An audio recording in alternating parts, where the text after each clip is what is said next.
What's up, everyone? This is Chris here from Select Star Press. If you don't know who we are, we're the ones that brought you last year's What Your Teachers Are Playing and this year's Heroines of Gaming. If you haven't checked these books out, I highly recommend them. They're great reads on video game studies and video game culture. Be sure to get your copy by clicking on the link below. That'll take you to selectstarpress.com. But we're here to talk today to Adolfo Aguirre from Lienzo Studios in Chihuahua, Mexico. Adolfo, how are you doing? Hey man, I'm doing good, and you? I'm good. Thanks for taking the time out of your super busy schedule to talk to us. Oh, not a problem. I love doing this.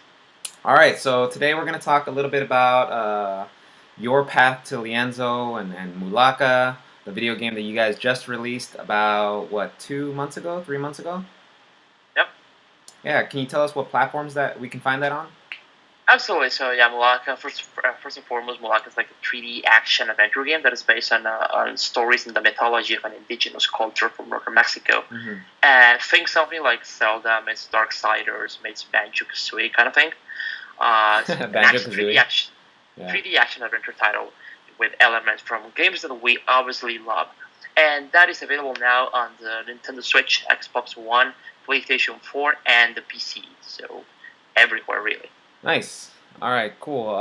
Yeah, well, congratulations on the release of that game. I know Thank it you. was a long path for you guys to get there, a long journey, Yep. but now you're kind of taking in the success of the whole project, and it has been successful. So we're gonna get to that in a little bit. But before that, I want to talk a little bit about you. How did you even get into video games? Oh wow, it's a very long story, so I'm gonna try to summarize it as much as I can. I've been a fan of video games like ever since I was a kid, as a small child. Like I'm been the kind of a guy that sleeps less than I should because I stay up late at night playing video games, and I've been doing that for all my life, and I still do that. Yeah, I was gonna ask. Uh, Still to this day? Absolutely. Like I think right now I'm playing more than I used to play before. Like I'm not. I'm taking time from other activities to get more into more games. So like Yeah. I'm really passionate about these games, and the same can be said from everyone here at the Lienzo. So we're big fans of video games, and I was doing my college degree here in Chihuahua, Mexico, and I'm an industrial engineer. Hmm. And while I was doing that, while I was studying and trying to get the 4 years and a half of school done, Chihuahua is a city that is very much, the economy of the city is very much oriented towards manufacturing Hmm. and what we call over here the maquiladora industry, Yeah. which is basically just this manufacturing factories where it's a thing that is very popular here because these companies take advantage of the cheap labor Yeah. from the area, from the country, right? So most engineers go and work on those things, on that field, on that area, and that specifically, it's something that I really don't enjoy. Like Yeah. I don't find it fun or engaging or enticing or something that I feel passionate about. But it was something that I was seeing all of my classmates and colleagues from at school just going all of it into that, Yeah. and I didn't like that future for me. Like I was like, I don't want to do this. Why should I do that? And actually, Guillermo and I, like, we've been friends for Guillermo, one of my colleagues here in Leon, so like we've been friends for many years, and we are both like we both grew up being big followers of the gaming industry. Like we got together to watch E3 conferences and just play games and talk about the games for hours upon hours, and we're big fans of video games. So we're kind of like throwing the idea around of like we should work in games, like we should get into video games and Yeah. try to apply what we are learning into video games and get into the industry anyhow. Like just find something, find an opportunity, just get into that. And we applied to several companies. We obviously got rejected because we didn't have any experience at all. But at one point, um, I was staying late at night doing a project for a class, a project that I definitely wasn't enjoying. Like I was Okay. bored to death. by writing a report, a very boring thing that I can barely even remember what was it about, but I remember it was very boring. And like I got this anxiety thing, like I got very frustrated that I really don't want to do this my whole life. This is boring. I don't want this. And at that point, a friend of mine saw a post from Lienzo. That was at the end of like that was November 2014. So this friend of mine saw the post, a post from Lienzo, like looking for people, looking for help, like looking to get more people going, and he tagged me on this post, and I was like, oh crap, like there's video games in here, like I didn't know about. And the studio at the time, and it's still the offices of the studio are in the campus of the university where I was studying. Really? So I'm like, oh shit, like it's here, like what's going on? And I sent an email, and I got a reply, and a few days later, I was like in an interview kind of thing with the team, and I just got the gig. And at the time, who was the team? The team was like 5 people, I believe. Like most of the guys who are here who are still at the company were back then. But that was a time where the studio basically had like no penny in the pocket, like nothing in the bank. It was a time where the studio was trying to get people and get the ball rolling on Mulaka. Like the team was just starting to throw ideas for a video game, and like Mulaka seemed the kind of thing that the team wanted to do, and Lienzo was looking for help to get this going and look for funding and just get transform a passion project into a real full-time job. Yeah. So that was the point where the studio was, and everybody on the team, because there was no money at all, like everybody at Lienzo had either like another job, like an extra job, like a day job, and others like me, we were still in college. We were still studying. Which that was the case with Guillermo and I. And I just got into the team trying to get the social media stuff going on for Lienzo, and then getting a bit into PR, which is right now my main responsibility at the company. But I was trying to get the ball rolling with the Kickstarter thing going on, and a lot of stuff, right? And yeah, that went on for like a bit over a year until we secured funding, which happened exactly at the time I graduated. And just got a full-time job with the rest of the team, and we just got going on from there. And basically, you could say like it's the dream came true, right? Just working on video games. Yeah, definitely, and you could see the impact that you've made pretty quickly when doing any kind of light research on Lienzo. I mean, your name or your face always pops up in interviews or videos, so I think that's pretty huge and speaks volumes of the work that you've done. Oh, thank you. I mean, it's I didn't have like any previous training on this. Like I got into Lienzo without knowing a single thing of what I was doing, and probably you could see the same of all of us. It's just a passion thing, like we want to do something cool. I've been following the game industry for all my life, and I just try to apply what I knew of that and just get people to know what we were trying to do. Yeah. Back to your early video game life, like what was the first console you had? Like I started with the NES. That was my first with Duck Hunt and Mario. What was yours?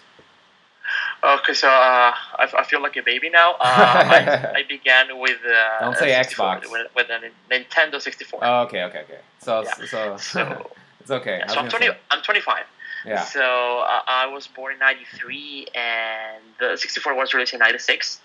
And I remember at the time I had some older cousins, and they got it 64, and I was just blown away, by just looking at the 3D character moving in a 3D space. And I have a very clear memory of me trying to playing Mario 64, and there's a small bridge in the first level of Bob-on Battlefield. There's a very small, simple bridge. But I was a small kid, and I remember having a lot of issues just trying to walk straight and get money to cross that bridge.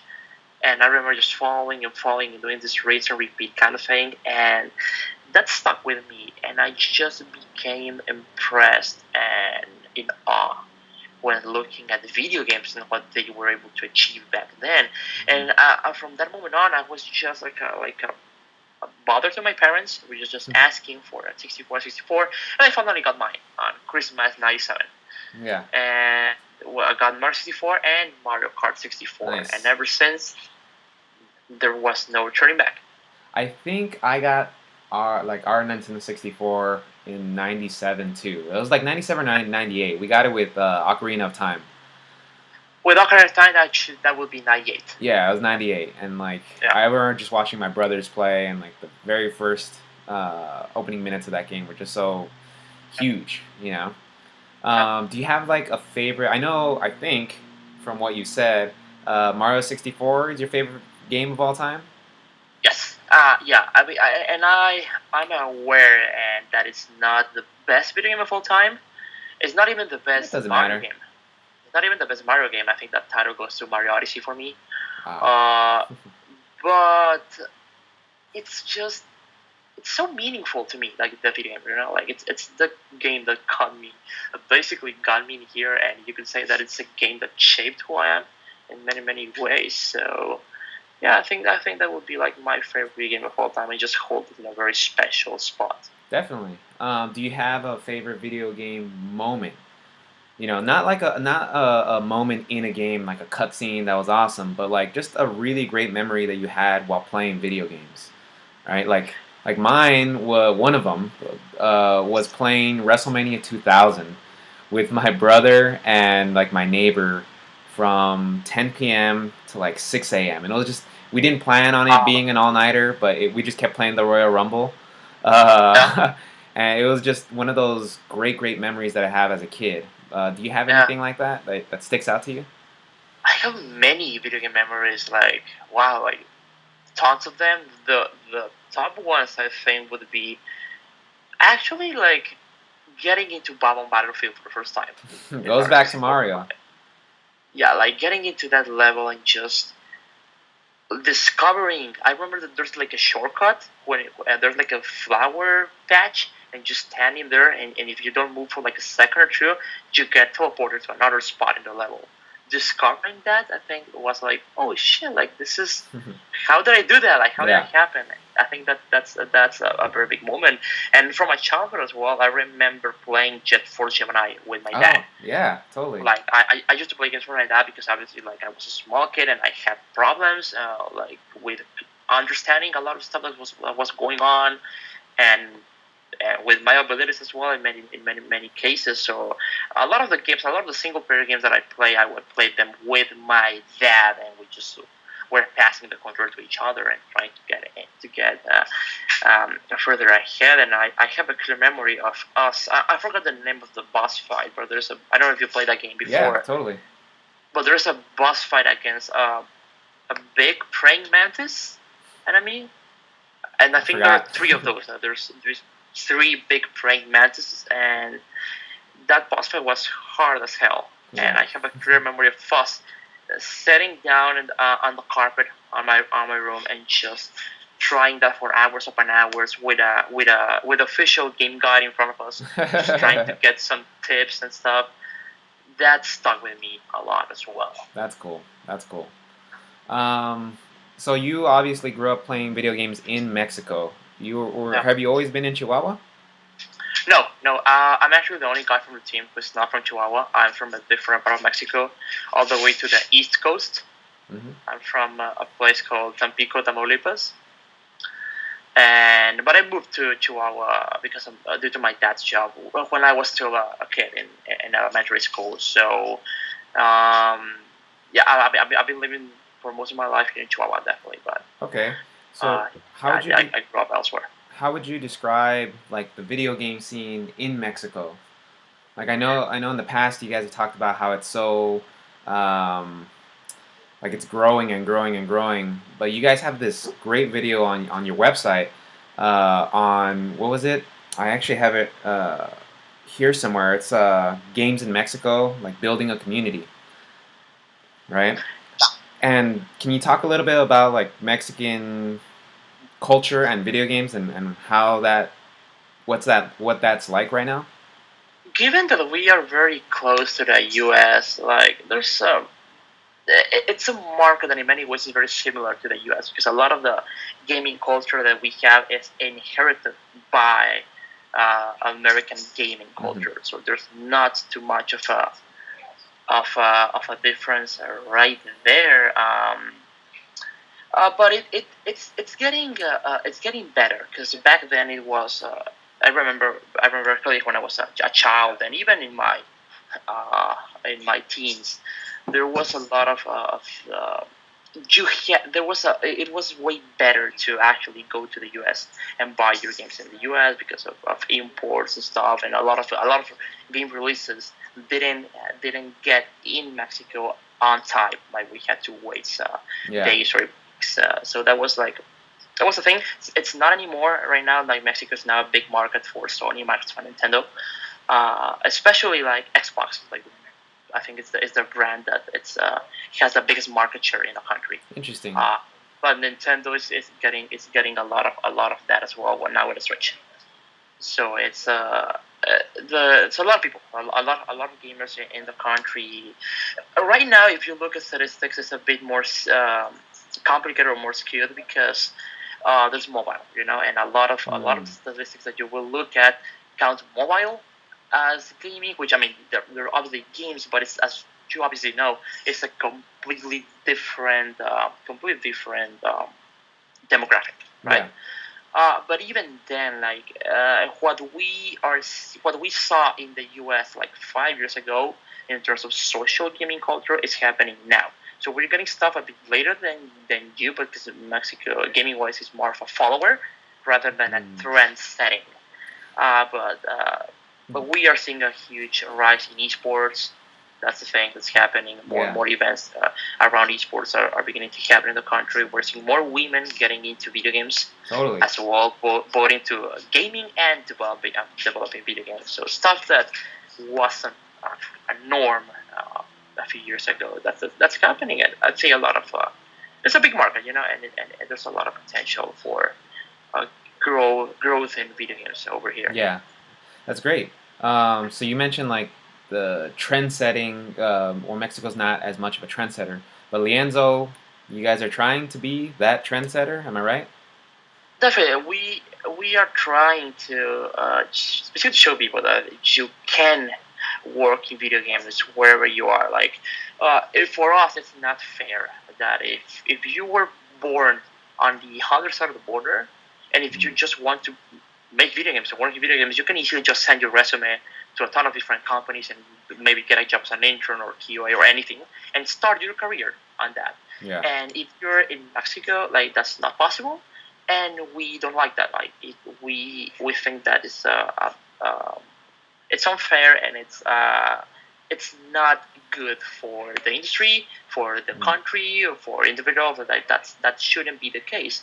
So we set out to change that really, and want to get people motivated and to make big things, make cool projects, so that more people can get into the gaming industry. Like for instance, we got investment and we got a lot of like news coverage over here, and with that, a lot of people who are not into like video games, or people who are basically do not belong in the industry, are seeing video games more and more like as a mainstream thing, like as a thing that they read on their boring newspapers, right?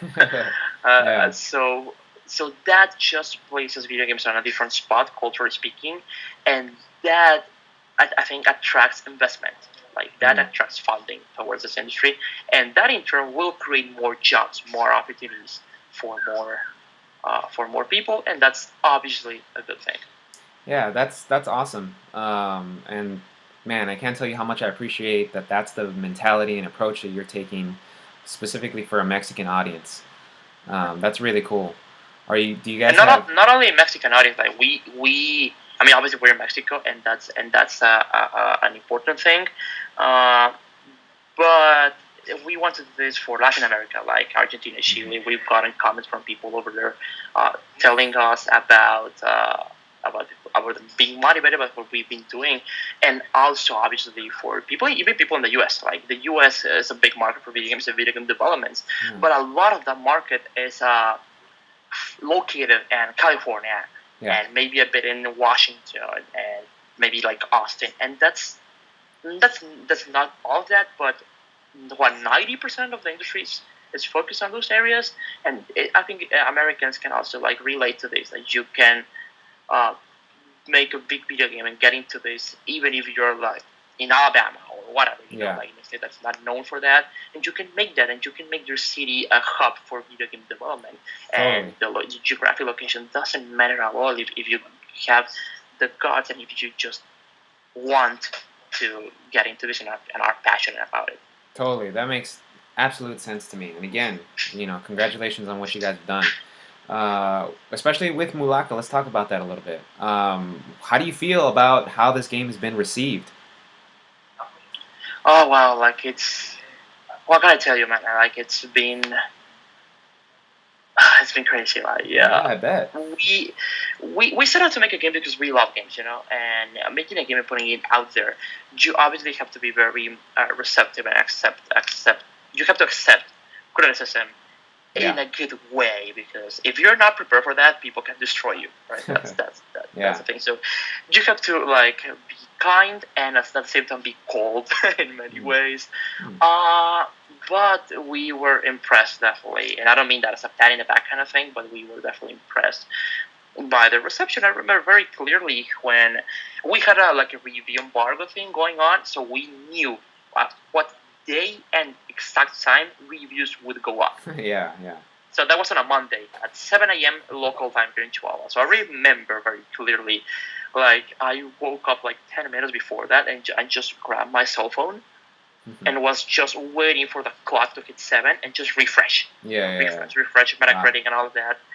And because we were nervous, but we had an expectation. Like we were like, okay, maybe we're gonna be landing between this range, And we hit. We got on our average. We got scores that were higher than that. Yeah.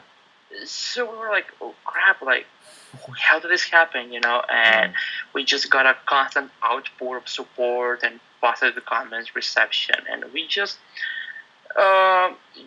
we feel that. I mean, we obviously worked very hard on this, but we feel that we don't deserve that much like acclaim at all. And we just wanted to do something that we loved, and it feels good. Like it feels good to have a community of people that is just pushing you forward. And really, we wouldn't be here without gamers, without your support. Totally. I mean, I think I get that. I get the we don't deserve it kind of thing, or the recognition, the humility. But you guys do, and it's I think a big reason why there's an outpouring of support is just listening to your story, listening to the kind of game that you guys made, and the level of authenticity that the game has, in terms of the Tarahumara people who you guys made a game about. That stuff matters to people all around the world. That you're taking this kind of preservationist approach and mixing it with like a really fun, colorfully vibrant video game. Like that's dope. You know what I mean? Yeah, I think as a gaming studio, as a new independent studio that is trying to find its spot in the industry, the gaming industry is a very big and very competitive industry. Yeah. So we are a bunch of young people, some of us just fresh out of school, that want a spot in this, and we are basically like competing against people who have been doing this for 20 or 30 years. Yeah. People who have formal training on this. So you gotta ask yourself, like, how can I compete against that? And I think one of the best ways is obviously asking yourself, what can I do? Because I obviously want to do like a shooter or a horror game or like many things that I really like. But a lot of people are already doing that kind of thing. Yeah. What can I offer gamers that they are not seeing elsewhere? And I think a story like the one we told, and a mythology like the Tarahumara mythology, is that kind of thing. It's something that you have studios that are excellent, that are just experts at storytelling, but they don't have this story. It's something that they do not have in their possession.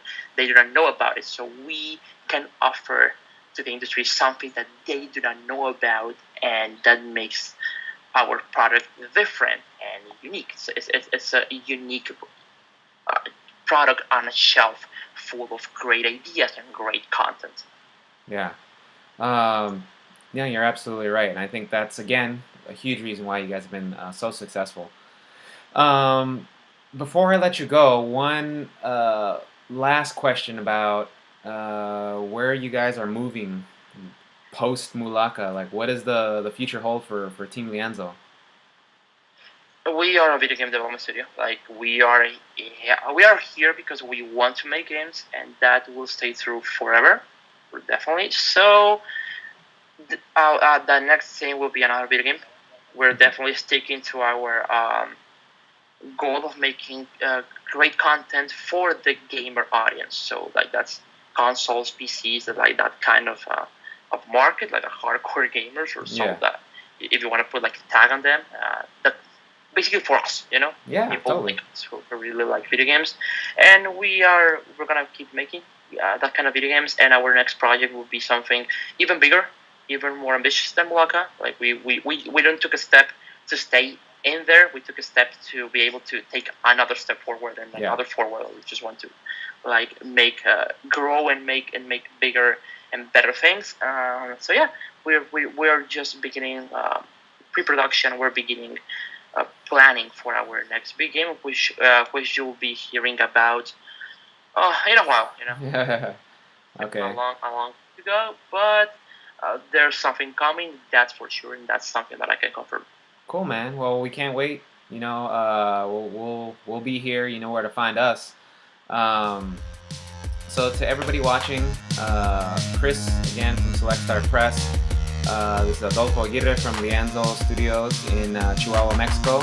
In a few weeks, a little bit of time, I'm going to be heading out there to Mexico to research you guys and interview you and really get to know who you are, and then wrap it up and put it in a book that everybody can read about. Hopefully, audiences both in Latin America and America.